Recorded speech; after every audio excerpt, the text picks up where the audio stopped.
this is an iHeart podcast. Guaranteed human. With no fees or minimums on checking accounts, it's no wonder the Capital One bank guy is so passionate about banking with Capital One. If he were here, he wouldn't just tell you about no fees or minimums. He'd also talk about how most Capital One cafes are open 7 days a week to assist with your banking needs. Yep, even on weekends. It's pretty much all he talks about, in a good way. What's in your wallet? Terms apply. See CapitalOne.com/bank. Capital One, N.A., member FDIC. Tax season has arrived, and doing taxes without the right help can feel overwhelming. Intuit TurboTax is here now to guide you through it with confidence. Match with a TurboTax full-service expert who handles everything for you from start to finish. Your dedicated expert checks every single deduction and credit to help you get the best possible outcome so you can feel confident you're getting every dollar you deserve. And the best part? You'll see real-time updates on your expert's progress right on your phone while you live your life. Plus, you get unlimited expert help at no extra cost, even on nights and weekends during tax season. Visit TurboTax.com. Only available with TurboTax full-service experts. Real-time updates only on iOS mobile app. Brought to you by the reinvented 2012 Camry. It's ready. Are you? Welcome to Stuff You Should Know from HowStuffWorks.com.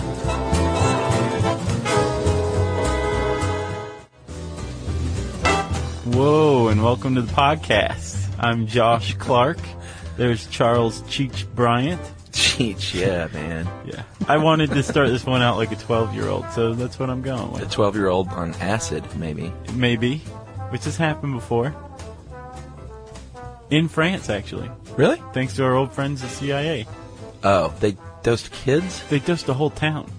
Wow. To see what would happen. And one kid came at his grandmother and tried to strangle her. Really? Yeah, I can't remember the name of the town. I can see why you would find that funny. But, well, no, people were, like, showing up at the hospital. Right. A lot of it was funny. Yeah, sure. In that, like, you know, all these 1950s Frenchies are right. losing their stuff for no apparent reason. Right. But, you know, the suicides that resulted not funny. From that, not very funny. Before we get started, I think we should do, like, an official COA for this one. I think that is a very good idea.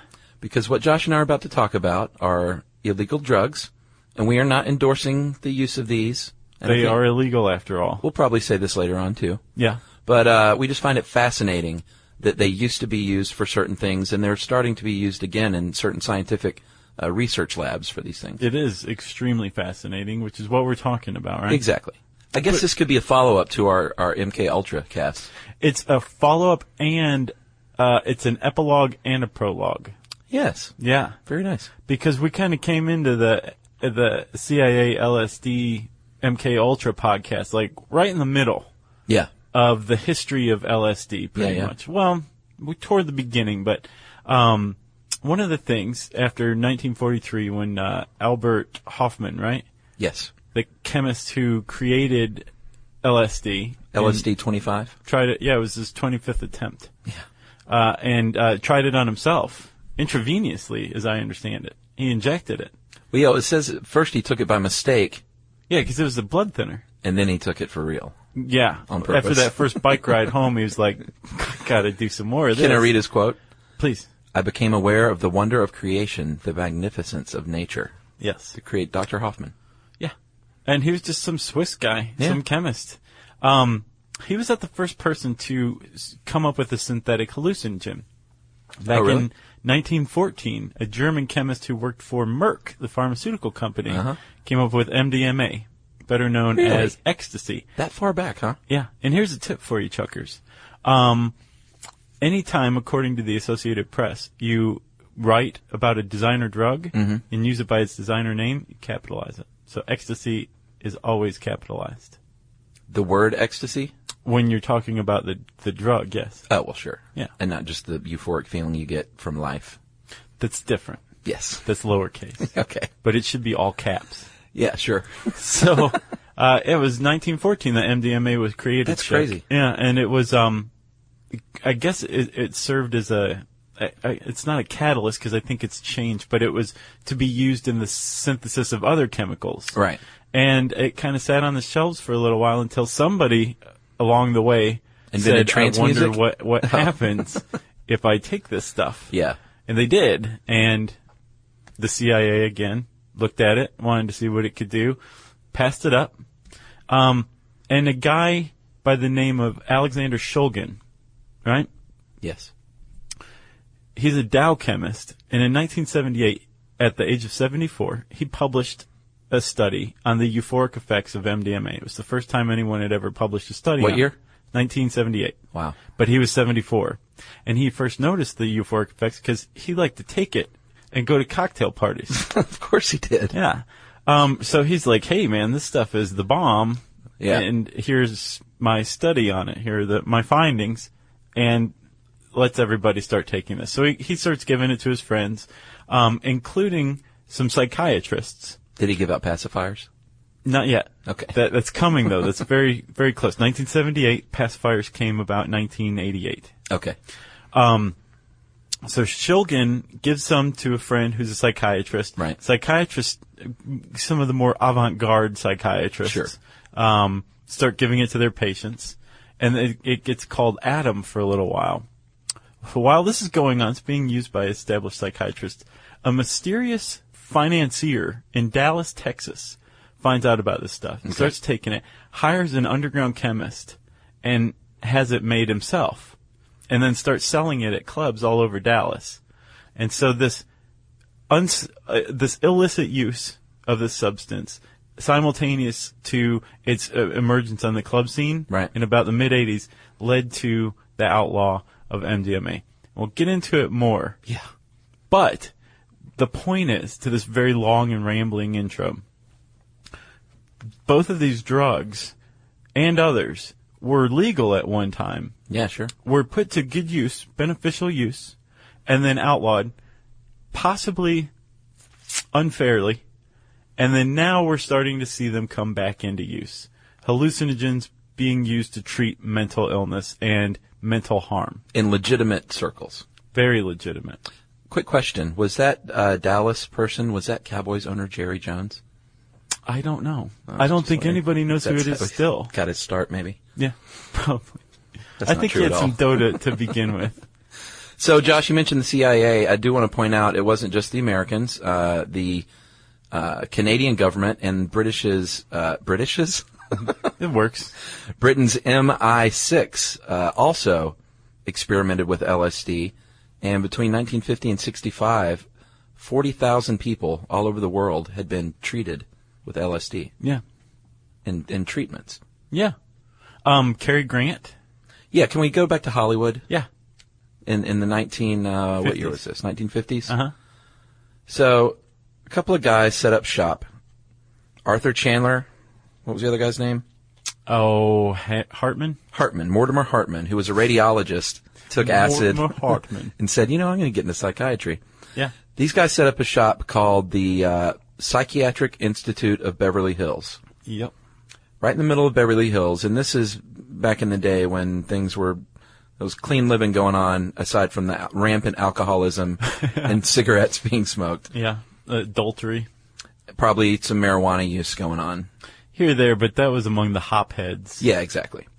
So he sets up a couple of rooms with a couch and starts booking patients at a rate of like 6 or 8 hours a session. Yeah. Depending on what was going on with the person. And 5 days a week they were booked solid. $100 a pop. Which is a lot of money back then. Sure. And I guess that included the drugs. The drugs and the time that you were there. Right. Yeah. So they would sit with you. They would give you some blinders to block out distractions. And then you would go into sort of like the more meditative sort of acid trip, essentially. You were tripping hard. They would, because you were on pharmaceutical grade LSD produced by the Sandoz Company. Yeah. We're talking about Aldous Huxley, novelist. Yeah. And Who actually, he died tripping. Did you know that? Really? Yeah, he had throat cancer, I think. And the last thing he ever wrote was a note to his wife requesting such and such milligrams of LSD or micrograms of LSD injected intramuscularly. Really? And that was about 6 hours before he died. So he died tripping. And hard. a Grateful Dead record. That was his last request. Yeah. Before the Grateful Dead was Bring me around. trucking. Screenwriter Charles Brackett took it. Director Sidney Lumet. Is it LeMay or Lumet? Lumet, I think. Okay. I always said LeMay, but I think I'm wrong. He took it a few times, went through sessions, called it wonderful. He re-experienced his own birth, which apparently a few people did. I'd never heard of that. I haven't either. And Claire Booth Luce was a playwright married to Time magazine publisher Henry Luce. She was also an ambassador and possibly an agent for the U.S. government. And they both took acid so much that Henry Luce and Time magazine said, we need to write about this. This is awesome. Yeah, there's a lot of good press that Time magazine gave LSD in the 50s as basically a cure-all. Again, Cary Grant got into it big time. Apparently, he had at least 100 trips, I believe. Yeah, he was. Yeah, let's talk about him for a second, because he was one of these guys that carefully constructed his persona. He worked very hard at apparently, he was the line he always gave was, a lot of people want to be Cary Grant, and I'm one of them. Yeah, indicating that this suave Mr. Cool persona was completely fabricated and created by himself, so he could get, the fame and everything. Right. But deep down, he suffered.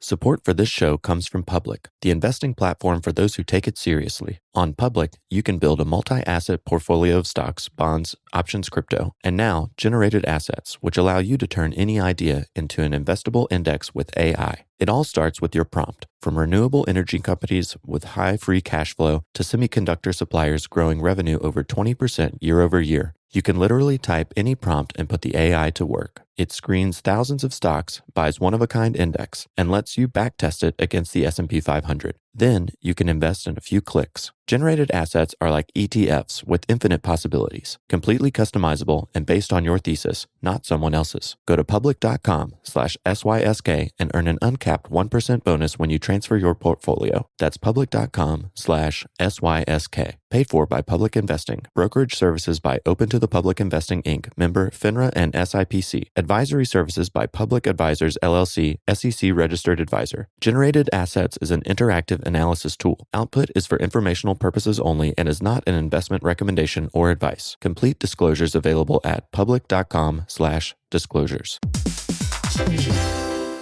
Hey everybody, get this. LinkedIn has grown to a network of over 1 billion professionals and 130 million decision makers. And that's where it stands apart from other ad buys. Yeah, for sure. You can target your buyers by job title, industry, company, role, seniority, skills, even company revenue, so you can stop wasting budget on the wrong audience. Yep, that's why LinkedIn Ads generates the highest B2B ROAS of all online ad networks. Seriously, all of them. And get this, if you spend $250 on your first campaign on LinkedIn Ads, you get a free $250 credit for the next one. Just go to linkedin.com/SYSK. That's linkedin.com/SYSK. Terms and conditions apply. As a human. Until he started taking acid. Right, and then he had, he had some pretty interesting revelations, one of which I read, somebody thought to write down the stuff that some of the insights he had. Some were kind of deep, others were like, if I have to look at a man, he should be required to comb his hair and brush his teeth and wear a clean shirt.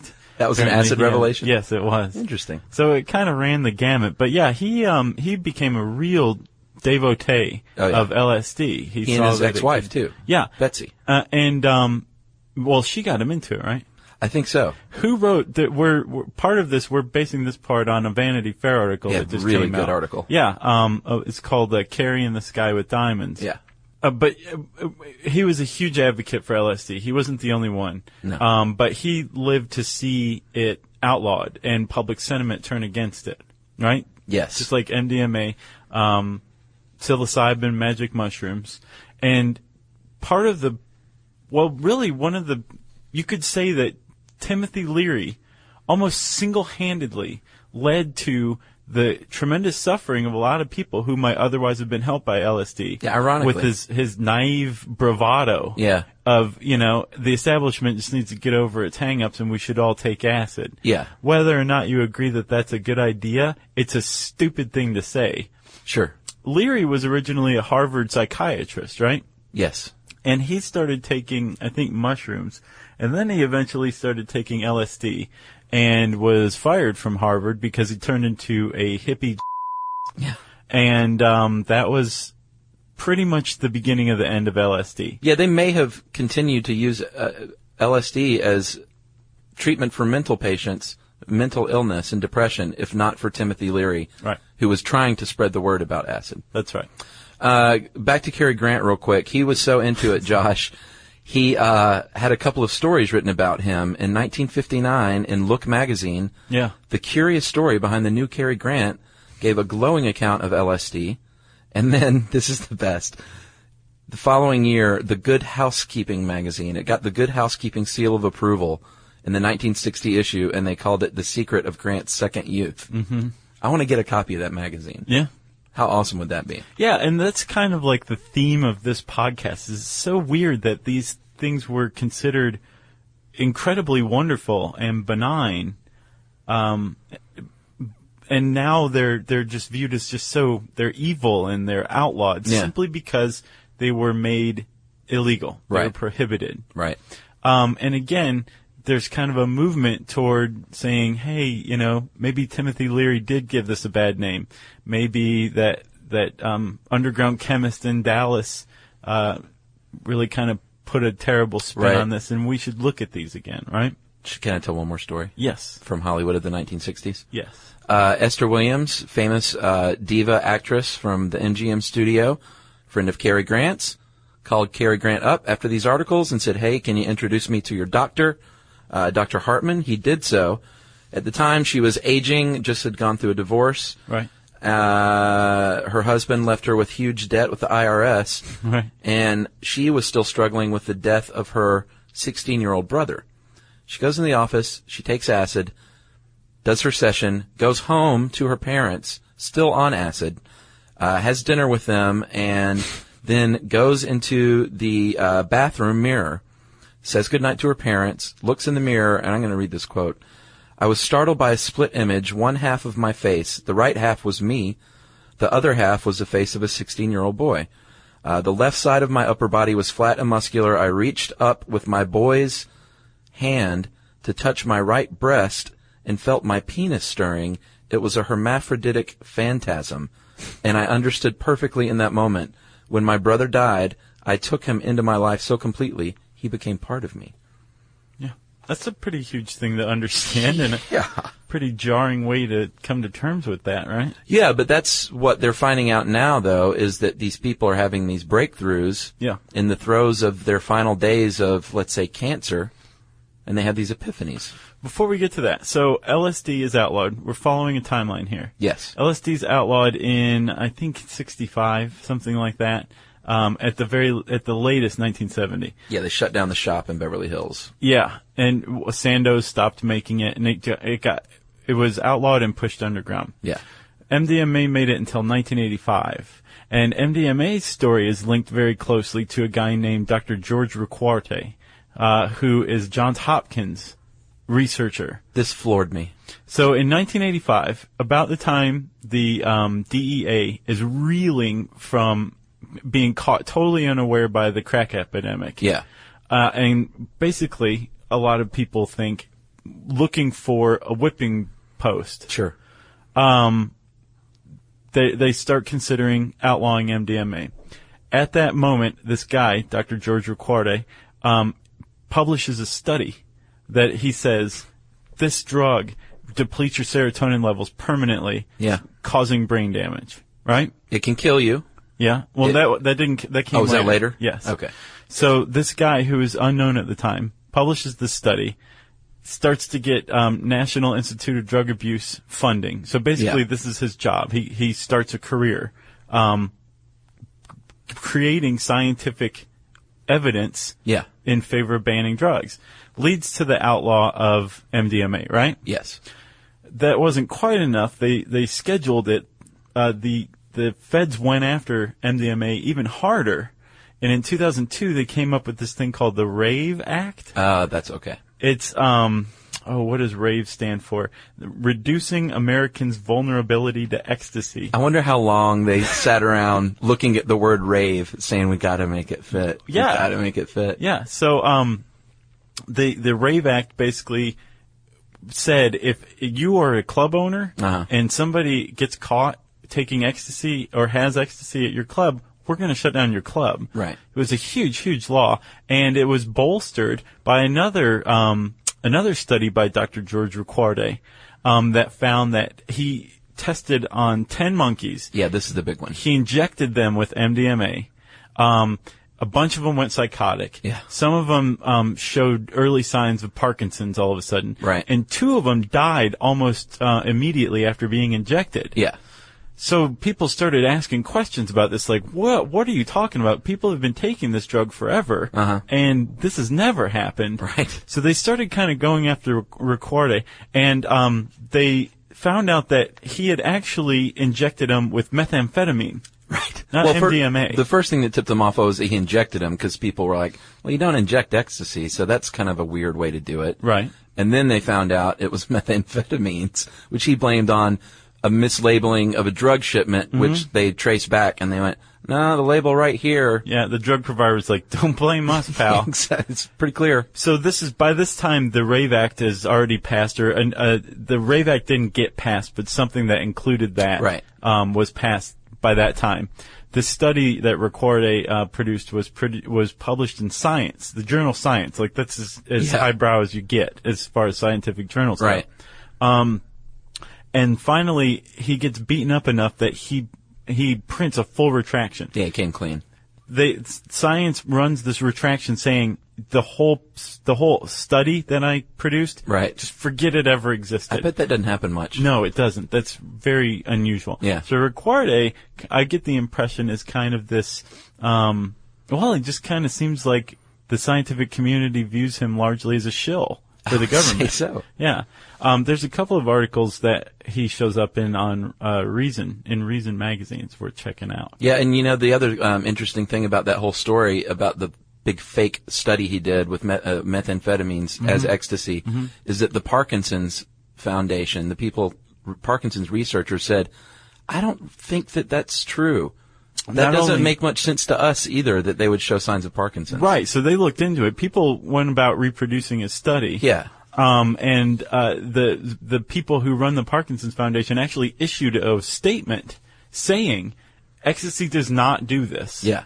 So they basically came out in favor of ecstasy. It's kind of neat to watch from the outside because there's this guy who's, again, kind of viewed as a shill for the government, who's beating up on this drug that a lot of people who are also in the scientific community feel is being unfairly outlawed. Sure. And so they're kind of beating up on him in retaliation. Right. It's kind of neat to see eggheads beat up on one another. Yeah, nerd fights. Uh-huh. And the NIDA, it went so far that the NIDA just kind of quietly pulled their fact sheet on ecstasy and was like, let's just take this down off the website. After the retraction in 2003. We'll rewrite it. I'm sure it's back up now. Sure. As something else. Yeah. But it doesn't include immediate death and Parkinson's disease, I would imagine. That's right. So Timothy Leary dies. He gets shot into space. He's out of the picture entirely. Everybody gets sick of hippies, generally. Yeah. George Ricordi's, basically the guy who's single-handedly getting ecstasy outlawed, his work comes into great question. Yeah. And people start going back and looking at MDMA again, and they start looking at LSD again. And that's where we find ourselves right now. Yeah. Slowly but surely, people are starting to run studies on whether or not you can use these hallucinogens to treat mental illness, and the results are pretty astounding, actually. Yeah, and you know where they're leading the charge? In Switzerland and Los Angeles. Yeah. All these years later, same place. Yes. Hippie freaks. Yeah. So, yeah, Josh, they are, I think, in Switzerland, in Solothurn, Switzerland. They have been experimenting with LSD, psilocybin, which you might know as magic mushrooms. Yes. Ketamine, you might know as Special K. That kind of surprised me that was in there. Yeah, I hadn't heard much about that one either. And they're getting these studies published in Nature Reviews, Neuroscience, and other leading industry peer-reviewed publications. Right. Yeah. It's not all under-the-table backroom experiments. Oh, no, these are very heavily overseen. You have to be a very legitimate researcher to get government approval. They're not funded, though, still. They say they're still having a hard time with funding. And they're just sort of looking to get some restrictions loosened. They're not saying, make all this stuff legal. Right. They're not battling a legalization on the legalization front at all. No, but the reason why so many people are kind of starting to put their reputations on the line is because the results that they're seeing. So we have antidepressants, right? Yeah. They take weeks to kick in. Sure. They have all sorts of side effects. Sure. And what we're seeing in these studies now are that the things like ketamine, MDMA, LSD are having like a huge impact right out of the gate. Right. There's one study that came out in July, I believe, and it was a study of 12 people who were diagnosed with PTSD, post-traumatic stress disorder. Yeah, that's one of the big ones Yeah, that's huge. that they're looking at. That's where it's what we used to call shell shock. You go through a traumatic experience and you relive it over and over again. And it's debilitating. They found that of the 12 people in this study, 10 of them, after going through the study, after taking MDMA, no longer met the criteria to be diagnosed with PTSD afterward. 10 of the 12. Yeah, and from my understanding in most of these studies is it's not like you have to stay on ecstasy your whole life. Like, a lot of people have these epiphanies, and they quit taking it, and they have changed their outlook. Isn't that right? Yeah, that's the impression I'm getting, too. Ketamine apparently is good for depression in the same way. Just a very tiny dose can get you over severe clinical depression, or that's the early results, we should say. Yeah. And everything from quitting smoking to suicidal thoughts. Yeah, cluster headaches. Yeah. Harvard's studying those. Those are migraines for men, right? What they call men's migraines? I think so. I know they're so debilitating that you consider suicide. Or, not everyone does, obviously, but sure. It's just this awful, awful pain. You can't leave your house. You get to sit in a dark room. And so it's helping there. And what I thought was interesting, Johns Hopkins, you might have heard of them. Sure. A little reputable institution. That's where Rick Warde's from. Oh, was it? Uh-huh. They did an experiment where they gave psilocybin to emotionally stable individuals. Like, this wasn't even people that were mentally ill, people that had never taken hallucinogens before, which is interesting that you would be. I think they had a 64-year-old that signed up for this. Yeah. It's crazy. Yeah. And they said, ages 24 to 64, and they said the experiment, a year later, they said the experience is one of the most meaningful and spiritual experiences of their entire lives. Yeah. And those were mentally stable folks. Sure. And this is a year on. Right. It still had an impact on them. They're also finding that OCD and basically mood disorders are the primary target of hallucinogenic treatment, right? Psychedelics for treatment. Yeah. And the reason being, we think, is because they target serotonin in the brain. This is another reason why they're not addictive. They don't employ the reward circuit in the brain, right? Which is how we become addicted to things. Right. We're flooded with dopamine. Remember? It just affects the mood circuits, isn't that right? Serotonin, and we don't really have a very good grasp on serotonin and exactly how that works. But we do know that there's correlations between high levels of serotonin, right, or low levels of serotonin, and depression, right, right. And we know that using antidepressants, which block the reuptake of serotonin, reduces symptoms of clinical depression in people. So we know that serotonin's in there somewhere. Yes. We know that the more serotonin you have, the better generally. Or low serotonin's bad. Right. And then we also know that hallucinogens target this somehow. That's pretty much where the research stands right now. Yeah. But it makes you wonder, where would we be if LSD and MDMA hadn't been in the wilderness for the last few decades? Well, yeah, they may have a pill, like a low-dose pill. Because a lot of these studies, just so you know, back in Cary Grant's day, it was full-on acid trips. But a lot of these, like the psilocybin pills they'll give you, would be very low dose. So I get the feeling that it's not like this huge mushroom trip that a lot of these patients are going through. Yeah. Because it said, I think 80% of the people recognized when they did not have the placebo. Mm-hmm. So if it wasn't 100%, yeah, then it was probably a pretty low dose. Yes. Would be my guess. Would you, if everything was legalized, and MDMA came to be prescribed for just happiness. Right. Would you take it? Would you take a happy pill that was legal and didn't have side effects? Not to say MDMA doesn't have side effects. There's a like basically the 3 days after a depression that follows when your serotonin levels are repleting themselves. I don't think I would, because there are quote unquote happy pills now. And I mean, it's not like I'm against antidepressants or things like that, because people definitely benefit from those who need them. But I don't need that kind of thing. So I would not, sir. You are not alone, Chuck. There was a survey conducted for this BBC series on Britain of British people that found that 79% of them said that they would not take a happy pill that was legal and had no side effects.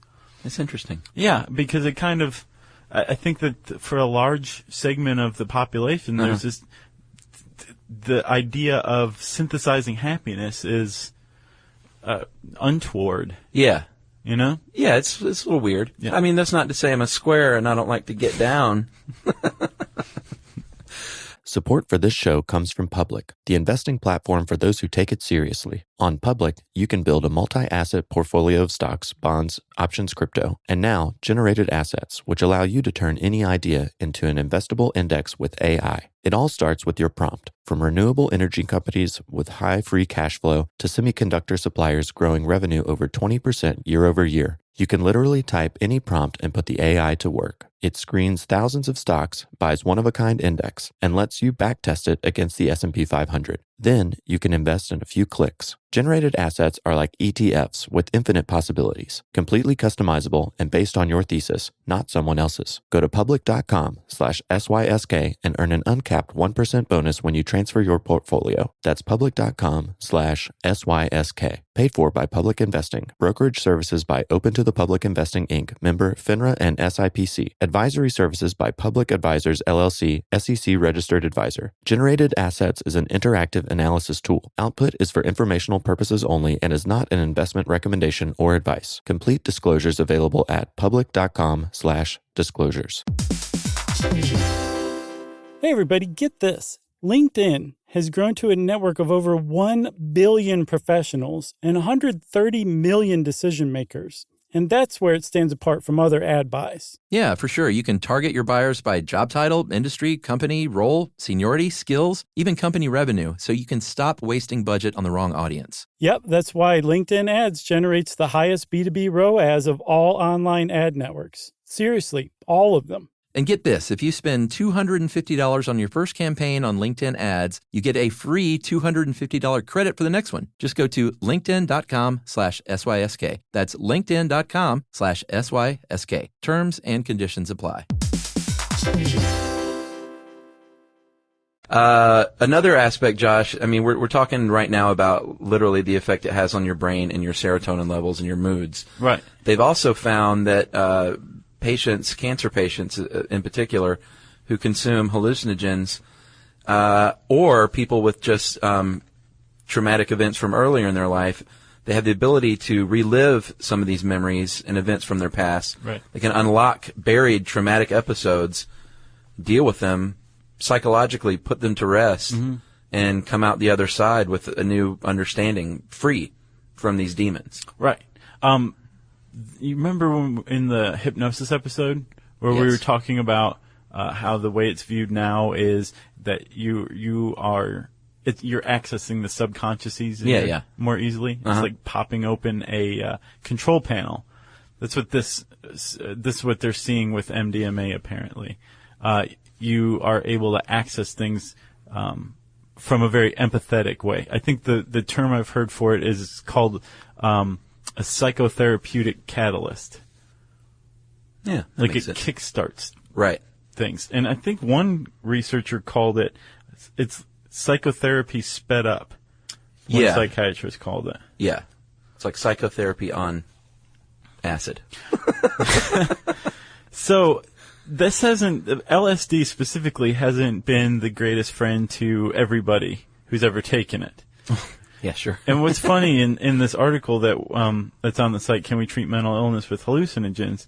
Tom Sheave Your buddy. has to go to the 60s psychedelic rock scene to find examples of people who have had a bad time on acid. I know.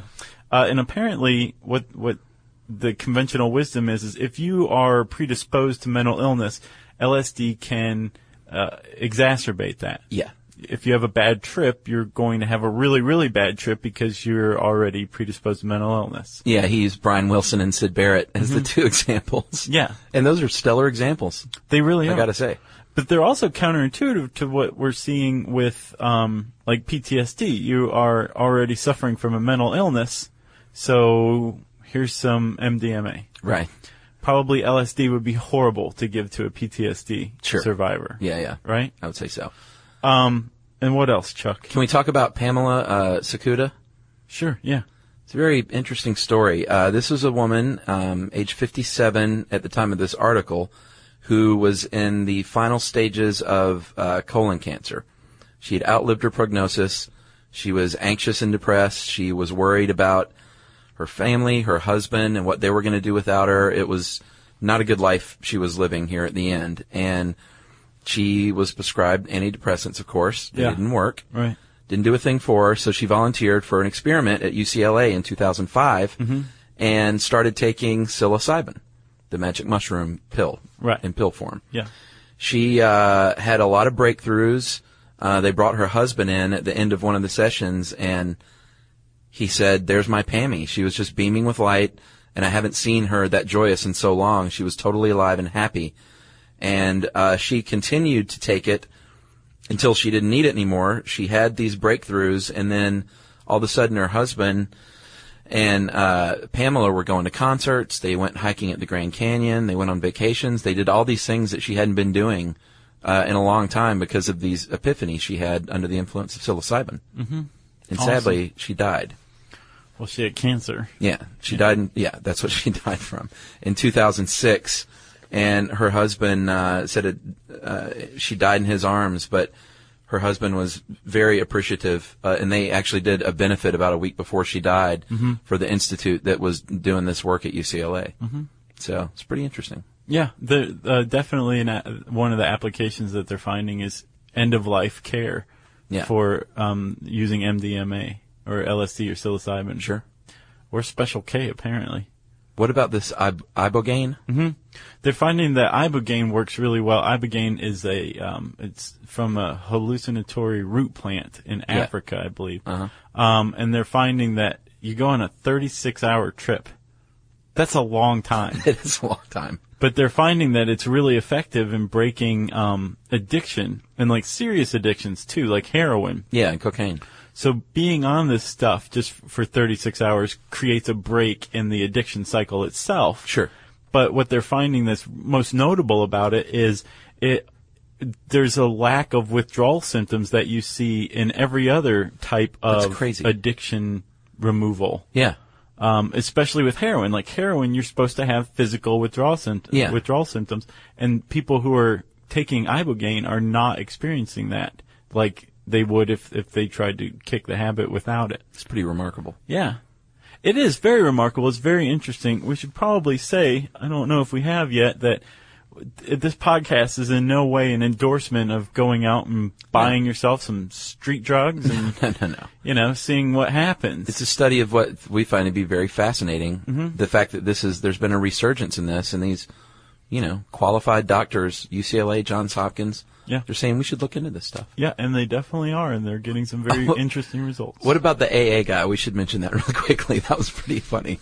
Oh, yeah, Bill Wilson. Yeah, one of the co-founders of AA. Yeah, he apparently took LSD in the 50s. Was it? Yeah, and this is long after he was sober from alcohol. Yeah, because AA has been around since the 30s, I think. Oh, had it? Yeah. So he takes LSD in the 50s and is like, this is really helpful.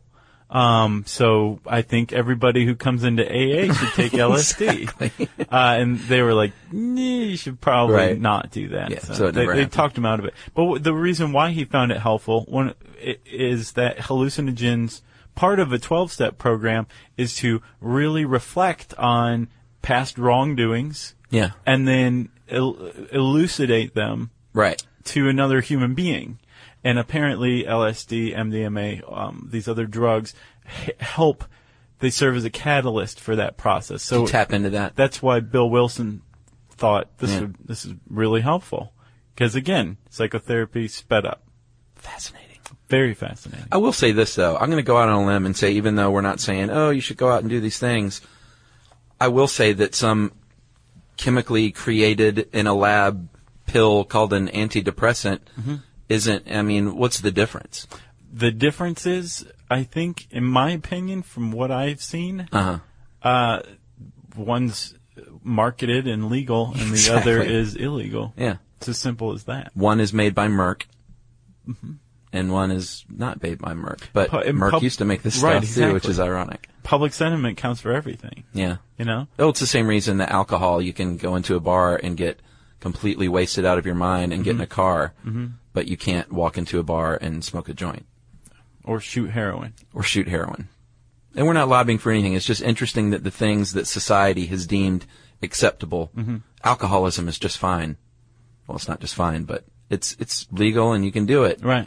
Even though it kills all these people, and this is not acceptable. It's just, it's funny how we've evolved to think some things are evil and some things are just great. Yeah. I wonder what the future holds, Josh. I wonder myself. We'll find out. Yes, we will. If we live that long. That is about it for this one. You should probably check out Can We Treat Mental Illness with Hallucinogens on the site. Be sure to check out Carrie in the Sky with Diamonds. Great article. Vanity Fair article. Type in George Ricuarte, Ricuarte, into Reason's website. That'll bring up some cool stuff. Yeah. There's a killer Time magazine article from, I think, 2000 or 2001 on ecstasy, on MDMA. It's called the Happiness in a Pill, something like that. Josh from the future. We are in New York right now, but tonight, Thursday, the 21st of October, I know that our producer and confidant and den mother, Jerry, will be at a fundraiser for the COED, Cooperative for Education. Right, today. Yeah, tonight. If you're in Atlanta and you are about to pop another Chef Lonely Hearts frozen dinner for one and drink a bottle of wine for two by yourself, and you're looking for love in the Atlanta area, stop what you're doing, grab $20 and go to the Metropolitan Club in Alpharetta. Yes. From 7 to 10 p.m. tonight, Thursday, October 21st, COED is holding their Fall Fiesta ATL fundraiser. It's going to be awesome, right? The $20 buys you that wine that you're going to drink by yourself. Better wine, probably. But, yes, and you get to drink it amongst friends. Meet Jerry. There's also going to be food. Better food. Yeah, entertainment. Yep. And all sorts of chances to win or auction bid, right? That's the proper verb. Yeah, they're auctioning off cool prizes Right. like African safaris and signed sports memorabilia and stuff like that. Yes, and you never know, you could find love there. We're making zero guarantees whatsoever, but it's worth a shot, isn't it? Yes, and if we weren't out of town right now, we would be there tonight. Yes, we would. So, again, if you don't remember who COED is, COED is the great nonprofit that took us to Guatemala, and we did a 2-part podcast on it, which is awesome. And they pool money together to buy books for schools in Guatemala, which then in turn rent the books. And that rental fee is put into an escrow account, which after 5 years is substantial enough to buy all new textbooks. So what they start is a self-sustaining system of ownership of textbooks, and it has a huge effect. It's not just textbooks; they do computer labs too. So if you want more information on COED or the Fall Fiesta ATL tonight, go to their website www.coeduc.org. Right? That's right. All right, let's do this. So that's it. That's it, man. Nice job, buddy. I guess it's time now for listener mail, right? Yes. I have a listener mail, Josh, from Rhea, and this was about octopus. Or octopi. We were corrected that octopi is not right, but she says it. She works with Octopi it. is so right. Well, we had all these people saying, actually, the Latin thing, blah, blah, blah, blah, blah. Jerry just laughed at that. Hi, guys. Your podcast on octopi made my day today. Thank you. I work as an aquarist at a San Francisco aquarium, and one of my favorite responsibilities is our cephalopod gallery. Nice. I get to do enrichment with giant Pacific octopods, make sure all of our 8-legged friends stay out of trouble, and I'm currently teaching a 2-spot octopus how to open a jar to get his favorite food, which is live crabs. I'm right there with you, Mr. Octopus. It was great to hear someone besides myself get a little too excited about these critters. And, we got great feedback on this. People love the octopus. It's because they're so freaky. The story about Lucretia McEvil especially cracked me up. I work with a GPO, that's the giant Pacific octopod, that might give her a run for her money. For the past few weeks, I've been walking around with what my colleagues call octopus kisses up the length of my arms, but I'm afraid my husband is getting a little suspicious about the number of hickeys I've been acquiring. So that's from the little suckers. Right. Those little suckers. Clearly. These were given to me while I tried to remove the individual from blocking the flow to his tank and stop his flooding of the entire aquarium. It's never a boring day with cephalopods in your life, guys. Thanks for all the great podcasts. If you're ever in San Francisco, one of my favorite places, Josh. Yeah. Let me know, and I'll see if I can't work out some behind-the-scenes cephalopod goodness. Nice. And that is from Rhea. And she says, and don't worry, by the way, I have trouble pronouncing Hectocotylus as well, and have taken to calling in the sperm tentacle. Sperm tentacle works. The spermicle is what she says. She says it's time to rename that organ. Yes. Well, thanks, Rhea, right? Yes. Thank you. My dad always said life is better with cephalopods in it. Really? Yeah. If you have a fantastic saying that your father, mother, grandfather, some old-timey person told you, we want to hear it. Wrap it up in an email, spank it on the bottom, and then send it to stuffpodcast@howstuffworks.com. For more on this and thousands of other topics, visit howstuffworks.com. Want more How Stuff Works? Check out our blogs on the howstuffworks.com homepage. Brought to you by the reinvented 2012 Camry. It's ready. Are you? The NFL playoffs are here, and Wild Card Weekend, powered by Verizon, is in full swing. Man, it all comes down to this. The stakes are high, hopes are higher, and everything is on the line. My goodness! It's win or go home, and every moment counts on the road to Super Bowl 60. It's a touchdown! Wild Card Weekend, powered by Verizon. Through Monday. Visit watch.nfl.com for the full schedule. These days, it seems like AI agents are just about everywhere you turn, every field and every function. But without identity, you can't trust they'll serve your business instead of jeopardizing it. Fortunately, Okta helps you get identity right by securing your AI agents' identities, giving you a single layer of control, a single standard of trust. So whether an AI agent supports a single user or your entire enterprise, with Okta, you'll turn risk into opportunity. Secure every agent. Secure any agent. Okta secures AI. This is an iHeart podcast. Guaranteed human.